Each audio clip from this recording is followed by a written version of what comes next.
Ravi colours இன்றைய trending பெண்களுக்கான exclusive கலெக்ஷனுடன் kurtis, palazzo pant, Patiala pant, துப்பட்டாக்கள், ஷேப்வேர்கள், நைட்டிகள், பிராண்டட் உள்ளாடைகளும் கிடைக்கும். ரவி கலர்ஸ், நேரு வீதி, ராஜா தியேட்டர் சிக்னல் அருகில், புதுச்சேரி. வணக்கம். முக்கிய செய்திகள். வழக்கு பதிவு செய்ய முயற்சி. சட்டமன்ற உறுப்பினர் சந்திர பிரியங்காவின் முன்னாள் கணவர் பரபரப்பு வீடியோ வெளியீடு. சோலை நகர் கடற்கரை பகுதியில் கிடப்பில் போடப்பட்ட தூண்டில் முள் வளைவு பணிகளை உடனடியாக தொடங்க வேண்டும்.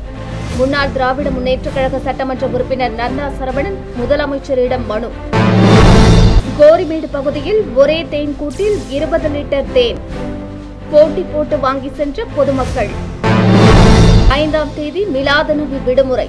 ஜிப்மர் மருத்துவமனையில் வெளிப்புற நோயாளிகள் சிகிச்சை பிரிவு இயங்காது என அறிவிப்பு.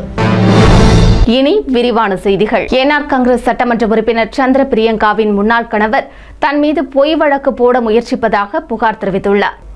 புதுச்சேரியின் முன்னாள் அமைச்சர் சந்திர பிரியங்கா, இவரின் முன்னாள் கணவர் சண்முகம் கருவடிக்குப்பத்தில் வசித்து வருகிறார். இவருக்கு காரைக்கால் நெடுங்காடு பகுதியைச் சேர்ந்த சந்தானராஜ் என்பவரின் செல்போன் வாட்ஸ்அப்பில் இருந்து 2 வாய்ஸ் மெசேஜ்கள் வந்துள்ளன. அதில் ஒரு நபர் சண்முகத்தை அவதூறாக பேசி கொலை மிரட்டல் விடுத்துள்ளார்.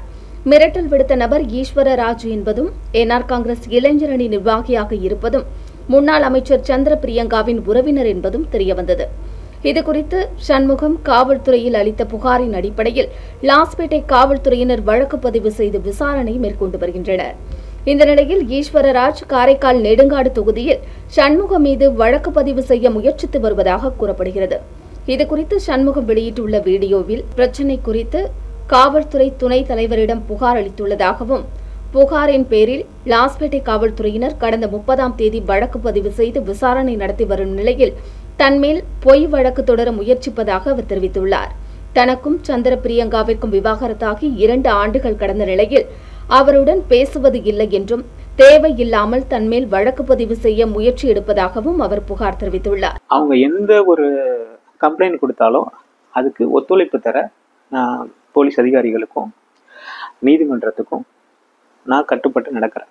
ஆனால் அவங்க என்ன கம்ப்ளைண்ட் கொடுக்குறாங்க அப்படிங்கிறத கொஞ்சம் தீர விசாரிங்க. 2023 10/10/2023 நைட்டு 10 மணிக்கு மேலேருந்து அவங்களோட சொந்தக்காரங்க அவங்க யார்ட்டையுமே நான் எந்த தொடர்பும் வச்சுக்கல, யார்ட்டையுமே பேசலை. இதை நான் ஓப்பன் கன்ஃபெஷன் ஸ்டேட்மெண்ட்டாக கொடுக்குறேன். என் ஃபோன் கால்ஸ் இருக்குது, எப்போ வேணால் எடுத்து செக் பண்ணிக்கலாம். அதை விட்டுட்டு அவங்கள த்ரெட் பண்ணணும், அவங்கள அரசியல் ரீதியாக நான் ஏதாச்சும் தாக்கணுங்கிற எண்ணம்லாம் எனக்கு கிடையாது. நான் பீஸ்ஃபுல்லாக வாழணும், என் பசங்களை ஃப்ரீயாக போய் பார்க்கணும், நான் காரைக்காலுக்கு சுதந்திரமாக வந்துட்டு போகணும். ஒரு தனி மனிதன் உரிமையை நான் கேட்குறேன், அவ்வளோதான். இதுக்கு எனக்கு புதுச்சேரி காவல்துறையும் புதுச்சேரி அரசாங்கமும் எனக்கு நீதி வழங்கணும் அப்படிங்கிறத நான் கேட்டுக்கொள்கிறேன். முத்தையால்பேட்டை சோலை நகர் தெற்கு வடக்கு கடற்கரை பகுதிகளில் கிடப்பில் போடப்பட்டுள்ள தூண்டில் முள் வளைவு அமைக்கும் பணிகளை தொடங்கி மீனவர்களின் வாழ்வாதாரத்தை பாதுகாக்க வேண்டுமென முன்னாள் திராவிட முன்னேற்றக் கழக சட்டமன்ற உறுப்பினர் நந்தா சரவணன் முதலமைச்சர் ரங்கசாமியை நேரில் சந்தித்து மனு அளித்தார். புதுச்சேரி முத்தியால்பேட்டை தொகுதி சோலை நகர் வடக்கு தெற்கு பகுதிகளில் தூண்டில் முள்வளைவு அமைக்க வலியுறுத்தி திராவிட முன்னேற்றக் கழக முன்னாள் சட்டமன்ற உறுப்பினர் நந்தா சரவணன் மீனவர்களுடன் சென்று முதலமைச்சர் ரங்கசாமியை சட்டசபையில் நேரில் சந்தித்து மனு அளித்தார். அம்மனுவில் புதுச்சேரி முத்தியால்பேட்டை தொகுதிக்குட்பட்ட சோலை நகர் வடக்கு தெற்கு கடற்கரை பகுதிகளில் கடந்த ஆட்சி காலத்தில் 2008ஆம் ஆண்டு சுமார் 8,75,00,000 ரூபாய் மதிப்பில் தூண்டில் முள் வளைவு அமைக்கும் பணிகள் தொடங்கப்பட்டது என்றும், ஆனால் எதிர்பாராத விதமாக தமிழக எல்லைப் பகுதியில் உள்ள ஒரு சில அமைப்புகள் நீதிமன்றத்தை நாடியதால் பணிகள் தடைப்பட்டு தூண்டில் முள் வளைவு அமைக்கும் பணி கிடப்பில் போடப்பட்டுள்ளதாக குறிப்பிடப்பட்டுள்ளது. இந்நிலையில் மீண்டும் தமிழகம் மற்றும் புதுச்சேரி கடற்பகுதிகளில் தூண்டில் முள் வளைவு அமைக்கும் பணிகள் நடைபெற்று வரும் நிலையில் முத்தியால்பேட்டை சோலை நகர் வடக்கு தெற்கு கடலோர பகுதிகளில் தூண்டில் முள் அமைக்கும் பணி கிடப்பில் உள்ளதாக தெரிவிக்கப்பட்டுள்ளது. இதனால் மீனவர்கள் கடுமையான பாதிப்பிற்கு ஆளாகி தொடர்ந்து ஏற்பட்டு வரும் கடல் அரிப்புகளால் மீனவர்கள் பெரும் சேதங்களை சந்தித்து வருவதாகவும், எனவே மீனவர்களின் துயர் துடைக்கும் விதமாக சோலை நகர் தெற்கு வடக்கு பகுதி கடற்கரையில் கிடப்பில் போடப்பட்டுள்ள தூண்டில் முள் வளைவு பணிகளை மீண்டும் தொடங்கி மீனவர்களின் பாதுகாப்பை உறுதிப்படுத்த வேண்டுமென முத்தியால்பேட்டை தொகுதி திராவிட முன்னேற்றக் கழகம் சார்பாக சோலை நகர் வடக்கு தெற்கு மீனவ பொதுமக்களுடன் சேர்ந்து முதலமைச்சரிடம் கோரிக்கை வைக்கப்பட்டுள்ளது. மனுவை பரிசீலனை செய்து விரைவில் நடவடிக்கை எடுப்பதாக முதலமைச்சர் உறுதியளித்தார். நிகழ்ச்சியின் போது சோலைநகர் தெற்கு பகுதி பஞ்சாயத்தார், வடக்கு தெரு மீனவ மக்கள் மற்றும் திராவிட முன்னேற்றக் கழக நிர்வாகிகள் பலர் உடனிருந்தனர். திராவிட முன்னேற்ற கழகத்தின் சார்பாகவும் முதலமைச்சர் சந்திச்சு மனு கொடுத்துருக்கிறோம். இந்த மனுவில் என்ன முக்கியமான விஷயம்னாக்கா, நாங்கள் கடந்த 2008 நான் சட்டமன்ற உறுப்பினராக இருக்கும்போது 8.25 கோடி அளவில் சாங்ஷன் ஆகி துணைநீர் மின் வாரியம் முத்திரைப்பட்டு தொகுதிக்கு போடப்பட்டு முதலமைச்சரால் அடிக்கல் நாட்டப்பட்டது. அது ஒரு சில காரணங்களுக்காக கோர்ட்டில் ஸ்டே வாங்கப்பட்டது. அந்த ஸ்டே வாங்கினதா அது நின்று போச்சு, அந்த வேலை நின்று போச்சு. திருப்பி அது கிடப்பில் போடப்பட்டது. இந்த ஸ்டே இப்போதைக்கு கிளியர் ஆயிடுச்சுன்னு சொல்றாங்க. அது எந்த அளவுக்கு தெரியல.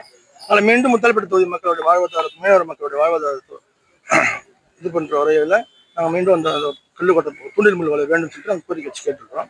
முதலமைச்சர் பரிசீலனைக்கு விரைவில் எவ்வளோ சீக்கிரம் முடியுமோ முடிச்சு தரான்னு சொல்லிட்டு உறுதி அளிச்சிருக்காரு.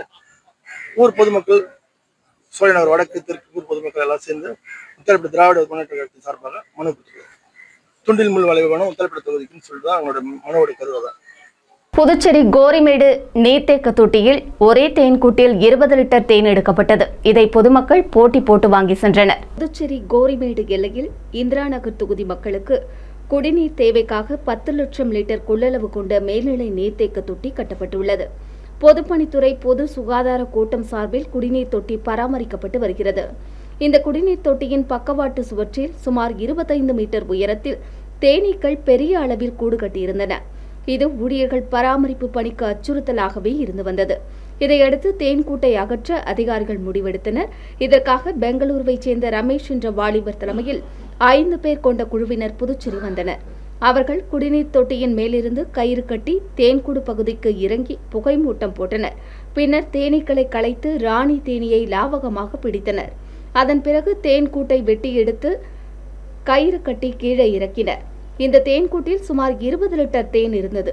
இதை அப்பகுதியைச் சேர்ந்த பொதுமக்கள் போட்டி போட்டு வாங்கி சென்றனர். 1 லிட்டர் தேன் 600 ரூபாய்க்கு விற்பனை செய்யப்பட்டது. கலப்படம் இல்லாத தேன் என்பதால் சுவையாக இருப்பதாக பொதுமக்கள் தெரிவித்தனர். ஜிப்மர் மருத்துவமனையில் மிலாது நபியை முன்னிட்டு எதிர்வரும் 5ஆம் தேதி வெள்ளிக்கிழமை புறநோயாளிகள் சிகிச்சை பிரிவு இயங்காது என நிர்வாகம் சார்பில் தெரிவிக்கப்பட்டுள்ளது. புதுச்சேரி கோரிமேடு பகுதியில் இயங்கி வரும் ஜிப்மர் மருத்துவமனைக்கு புதுச்சேரி மட்டுமல்லாமல் வெளி மாநிலங்களில் இருந்தும் நோயாளிகள் தினசரி சிகிச்சைக்கு வருகின்றனர். இந்த நிலையில் மிலாது நபியையொட்டி வரும் 5ஆம் தேதி வெள்ளிக்கிழமை அரசு விடுமுறை தினமாக அறிவிக்கப்பட்டுள்ளது. இதனால் வரும் 5ஆம் தேதி ஜிப்மரில் வெளிப்புற நோயாளிகள் பிரிவு இயங்காது என்றும், எனவே அன்றைய தினத்தில் நோயாளிகள் வெளிப்புற சிகிச்சை பிரிவுக்கு வருவதை தவிர்க்குமாறும் கேட்டுக் கொள்ளப்பட்டுள்ளது. அவசர சிகிச்சை பிரிவு சேவைகள் அனைத்தும் வழக்கம் போல் இயங்கும் எனவும் ஜிப்மர் நிர்வாகம் தெரிவித்துள்ளது. அரியாங்குப்பம் புனித ஆரோக்கிய அன்னை ஆலய 335ஆம் ஆண்டு பெருவிழா 5ஆம் தேதி கொடியேற்றத்துடன் தொடங்க உள்ளதாக ஆலய பங்குத்தந்தை அருள்தாஸ் தெரிவித்துள்ளார். இதுகுறித்து அவர் செய்தியாளர்களிடம் கூறுகையில், அரியாங்குப்பம் ஆரோக்கிய மாதா ஆலய 335வது ஆண்டு பெருவிழா வரும் 5ஆம் தேதி கொடியேற்றத்துடன் தொடங்கப்பட உள்ளதாக தெரிவித்தார். விழாவையொட்டி 5ஆம் தேதி வெள்ளிக்கிழமை காலை திருப்பலி நிறைவேற்றப்பட்டு அருட்தந்தை ஜான் பாஸ்கோ ஆலய கொடியேற்றி விழாவை துவக்கி வைக்க உள்ளதாக அவர் கூறினார். மேலும் 9 நாட்கள் நவநாள் திருப்பணிகள் நிறைவேற்றப்பட்டு சிறிய தேர்பவனிகள் நடைபெறும் என்றார். 8ஆம் தேதி விழாவின் முக்கிய நிகழ்வான ஆடம்பர தேர்பவனி நடைபெறும் என்றும், அன்னையின் தேர்பவனி முக்கிய வீதிகள் வழியாக சென்று ஆலயத்தை மீண்டும் வந்தடையும் என்றார். மேலும் 14ஆம் தேதி ஆலய பெருவிழா நடைபெறும் என்றும், அன்றைய தினம் சேலம் ஆயர் செல்வம் ராயப்பன் திருப்பலி நிறைவேற்றி பெருவிழாவை சிறப்பிக்க உள்ளதாகவும் அவர் கூறினார். தொடர்ந்து விழாவின் முக்கிய அம்சமாக பழைய பாரம்பரிய முறைப்படி 3 சிறப்பு தேர்பவனிகள் நடைபெறும் என்றார். மைக்கேல் சமணச தேர்பவனி, அந்தோனியார் தேர்பவனி, ஆரோக்கிய மாதா தேர்பவனி என 3 சிறப்பு தேர்பவனி இந்த ஆண்டு புதிதாக தொடங்கப்பட உள்ளதாகவும், இது வருடந்தோறும் தொடர்ந்து நடைபெறும் என்றார். இதுகுறித்து அவர் மேலும் கூறுகையில், பல வீதிகளிலே சாலை அமைத்துக் கொண்டிருக்கின்றார்கள். அதை நாங்கள் எங்களுடைய சட்டமன்ற உறுப்பினர் அவரிடம் சொல்லியிருக்கிறோம். அவரும் முடித்தரேன்னு சொல்லியிருக்கிறார். இந்த சாலைகளை இன்னும் சரியாக சப்பனிட வேண்டும். பல இடங்களிலே சாலை வெட்டப்பட்டிருக்கிறது. தேர் எடுத்துவதற்கு கடினமாக இருக்கும். எனவே அதை நீங்களும் தொலைக்காட்சி வழியாக ஒளிபரப்பினால் மிகவும் நன்றாக இருக்கும் என்று உங்கள் அன்போடு கேட்டுக்கொள்கிறேன். மேலும் நீங்கள் இந்த திருவிழாவை பற்றி, இந்த நோட்டீஸ் இருப்பதை பற்றி நீங்கள் மக்களுக்கு சொல்லலாம். அரியாப்பம் என்பது ஒரு சின்ன வேளாங்கண்ணி என்று சொல்லுவார்கள். இந்த ஆலயத்தோட வயது 335.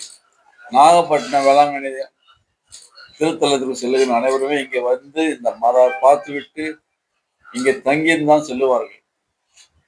அப்பொழுது இங்கே வருகின்ற பக்தர்கள் அனைவருக்கும் எமது பங்கு மக்கள், அரியாங்க பங்கு மக்கள் மதம், ஜாதி, மொழி என்பதை பாராமல் அனைவரும் இதை கலந்து கொண்டு உணவு கொடுப்பார்கள், உபசரிப்பார்கள். இங்கே எந்த மதத்தார் மட்டும்தான் கொடுக்க வேண்டும் என்று கிடையாது. எல்லா மதத்தினரும் உணவு கொடுக்கலாம், எல்லா மதத்தினரும் வந்து அவர்களுக்கு உபசாரம் செய்யலாம் என்பது ஒரு எழுதப்படாத ஒரு ஒழுங்காக இருந்து கொண்டிருக்கின்றது. இது நன்றாக செய்து கொண்டிருக்கின்றார். இது எங்களிடையே இருக்கின்ற மத ஒற்றுமையை காட்டுகிற ஒரு நிகழ்வாக அமைகின்றது. உணவு கொடுப்பது, அவளை வரவேற்பது எல்லாம் மத ஒற்றுமை வளர்க்கின்ற ஒரு நிகழ்வாக அமைகின்றது. பல்வேறு கோரிக்கைகளை வலியுறுத்தி கடந்த 10 நாட்களாக நடைபெறும் நகராட்சி ஊழியர்களின் போராட்டத்தால் உள்ளாட்சி நிர்வாக பணிகள் ஒட்டுமொத்தமாக முடங்கியுள்ளது. அரசு நேரடியாக சம்பளம் வழங்க வேண்டும், காலி பணியிடங்களை நிரப்ப வேண்டும், 7வது ஊதிய குழுவின் நிலுவைத் தொகையை வழங்கிட வேண்டும் உள்ளிட்ட பல்வேறு கோரிக்கைகளை வலியுறுத்தி நகராட்சி மற்றும் கொம்யூன் பஞ்சாயத்து ஊழியர்கள் உள்ளாட்சித்துறை முன்பு 10வது நாளாக தொடர் காத்திருப்பு போராட்டத்தில் ஈடுபட்டுள்ளனர். மேலாளர் முதல் கடைநிலை ஊழியர்களான துப்புரவு பணியாளர்கள் வரை ஒட்டுமொத்தமாக போராட்டத்தில் ஈடுபட்டுள்ளதால் உள்ளாட்சி அமைப்புகளில் ஒட்டுமொத்தமாக பணிகள் ஸ்தம்பித்துள்ளன.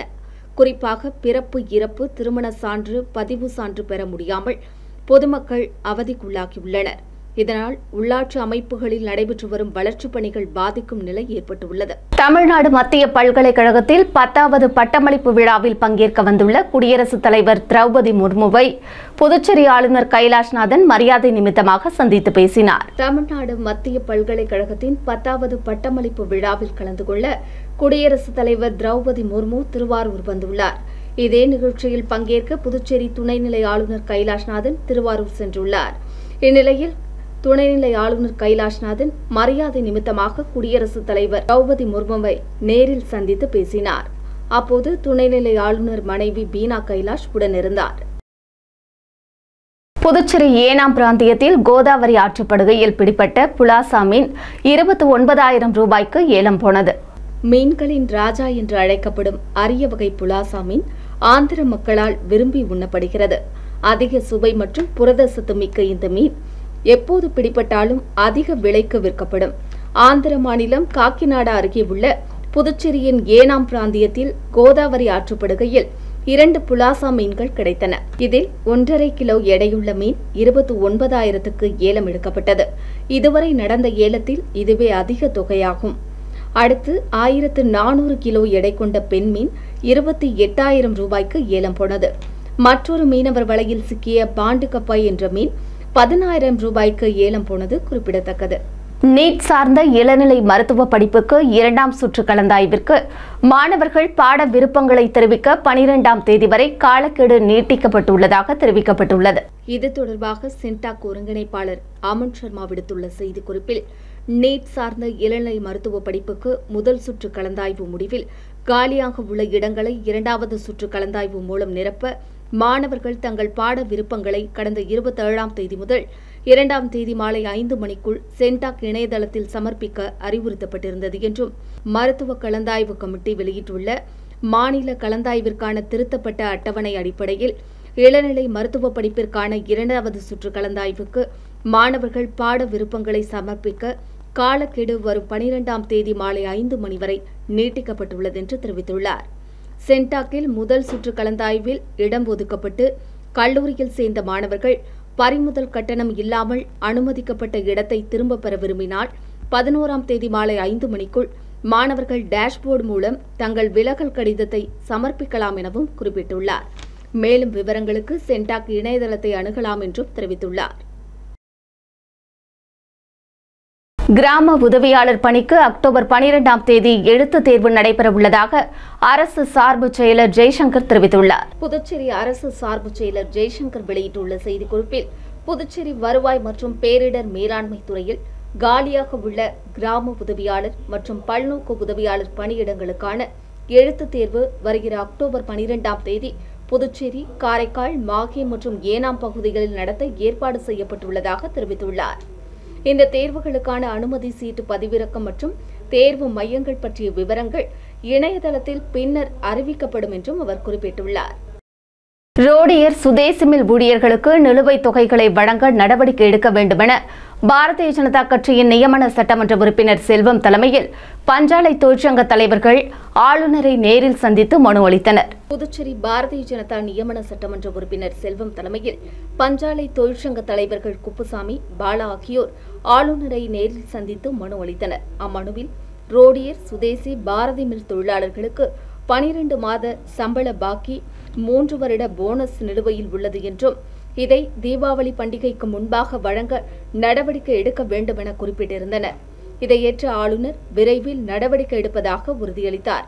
இந்த சந்திப்பின் போது தொழிற்சங்க நிர்வாகிகள் குப்புசாமி, பாலா, அசோகன், கிருஷ்ணமூர்த்தி, சண்முகம், ரவிச்சந்திரன் உள்ளிட்ட தொழிற்சங்க தலைவர்கள் மற்றும் நிர்வாகிகள் பலர் உடனிருந்தனர். அடுத்து வருவது புதுவையின் இன்றைய தங்கம் மற்றும் வெள்ளி விலை விவரம்.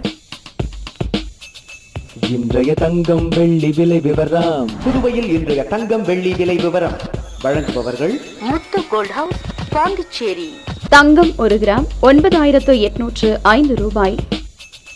இன்றைய தங்கம் வெள்ளி விலை விவரம். வெள்ளி 10 கிராம் 1340 ரூபாய். இத்துடன் ஏஎம்என் செய்திகள் நிறைவடைந்தன. வணக்கம். உங்கள் ஏஎம்என் டிவி செய்திகளை யூடியூபில் உடனுக்குடன் காண ஏஎம்என் டிவி பாண்டிச்சேரி சேனலை சப்ஸ்கிரைப் செய்யுங்கள். பெல் பட்டனை மறக்காமல் கிளிக் செய்யுங்கள்.